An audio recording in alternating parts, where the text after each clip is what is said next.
Et je crois, Jules, que nous allons échanger avec un cinéma que vous avez d'ailleurs visité récemment, Gaëtan. Et oui, on a pris le Transilien tout à l'heure. Là, cette fois-ci, on va Prends juste le métro. On va juste prendre le métro, effectivement. On va aller dans le 18e arrondissement et on va se rendre au ciné qui a ouvert ses portes le 29 avril dernier. Nous sommes normalement en direct avec Joël Loncol et Nora Leila Mansour. Voilà, bonjour à vous deux.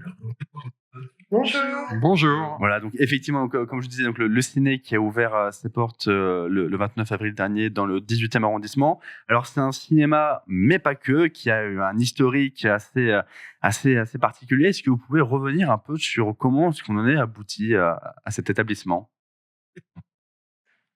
Un peu grâce au CNC, parce qu'en fait il y avait une carte qui indiquait que là où on est, dans le 18e arrondissement, entre la porte Saint-Ouen et la porte La Chapelle, c'était le territoire le plus grand classé zone blanche par le CNC. Il y en avait 6, noté à cette époque-là le CNC. Il y avait 6 territoires à Paris où il n'y a pas de cinéma, et le plus grand, c'était ici. Et donc, quand on a découvert cette carte, on s'est dit, ici, on veut un cinéma. Et on s'est battu. Ça, c'était quand, Nora ? En 2018.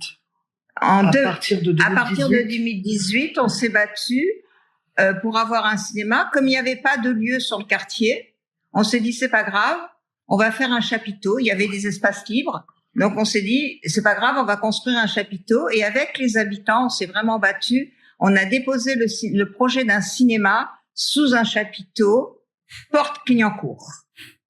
Et puis, il y a eu le Covid qui est arrivé, et il y a un grand bâtiment, le Bricorama, qui s'est libéré. Et toi, Nora, là, tu m'as dit, allons, rêvons, prenons ce lieu, proposons ce lieu pour notre cinéma. C'est comme ça. Oui, tout à fait. Et tu m'as dit que j'étais un peu folle, mais du coup, le challenge a été réussi, puisqu'effectivement, on a imaginé donc du cinéma dans ce lieu, mais pas que. Et c'est aussi toute la force de ce projet-là. On a une coactivité dans ce lieu qui est autour de l'alimentation durable et également de l'insertion professionnelle, notamment sur de l'entrepreneuriat culturel, ce qui fait aussi que c'est la force de cette aventure où on s'est dit qu'il nous fallait un cinéma dans ce quartier. Bien évidemment, on a été en concertation avec les habitants.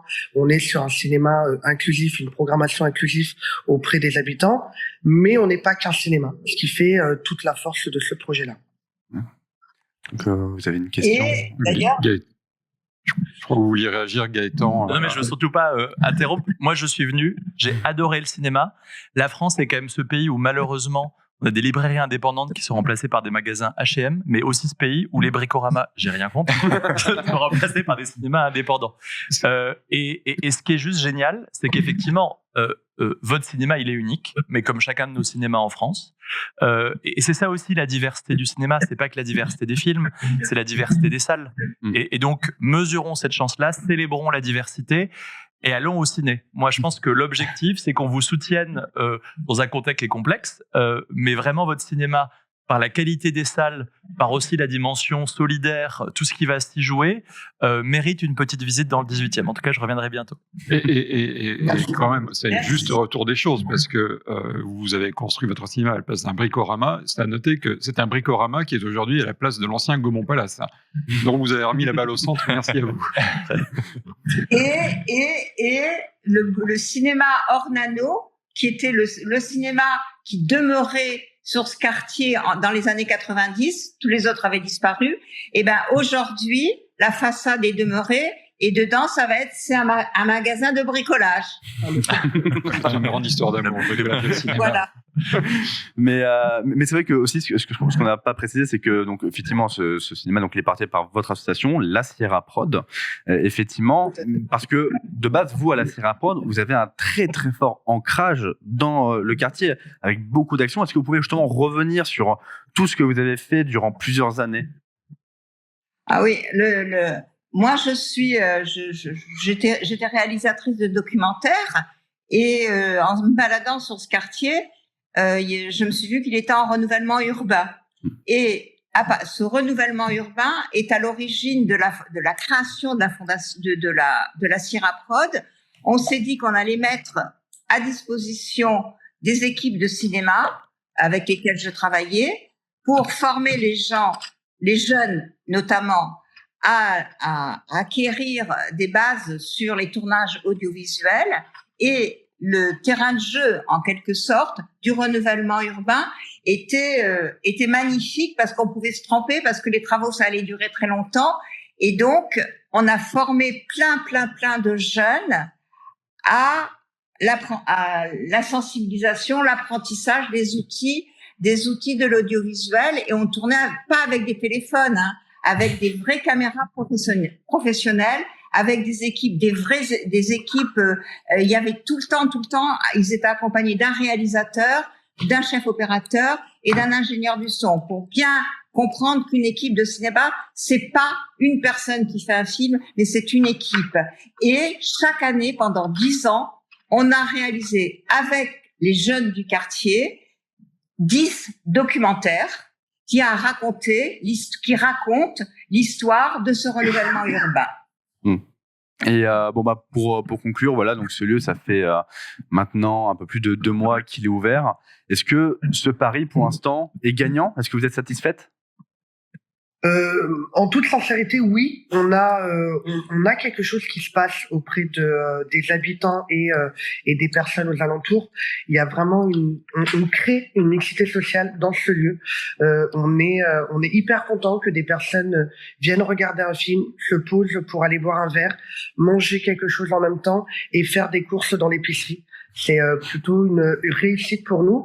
Après voilà, on est en train de tester des choses. On expérimente notre programmation culturelle, puisqu'on a également une salle de concert, spectacle.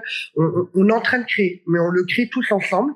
On est en train de prendre ce qu'il y a à prendre parce que il y a des choses qui fonctionnent et d'autres qui ne fonctionnent pas. Donc on se permet aussi de se poser des questions sur ce qui ne fonctionne pas. Mais aujourd'hui, après plus de 2 mois, on est très content de ce qui se passe. Super, et peut-être le mot de la fin par Gaëtan Bruel. Non, mais à nouveau, bravo. Ça me fait penser au fait qu'il y a 2 pays au monde qui ont cette densité du parc, en tout cas le nombre d'écrans par habitant le plus important, la France et les États-Unis. Il y a un pays qui recule, les États-Unis, un pays qui continue de progresser, pas de manière irraisonnée, mais c'est la France. Et je crois qu'il faut mesurer, alors on le sait dans la filière, mais il faut faire mesurer aux Français ce que veut dire que les cinémas soient le 2e équipement culturel de proximité après les bibliothèques.